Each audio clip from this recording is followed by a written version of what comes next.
گواہ ہے اگرچہ عذر و معذرت کرتا رہے، اور اے پیغمبر صلی اللہ علیہ وآلہ وسلم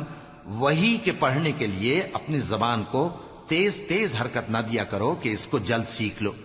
اس کا جمع کرنا اور پڑھانا ہمارے ذمے ہے،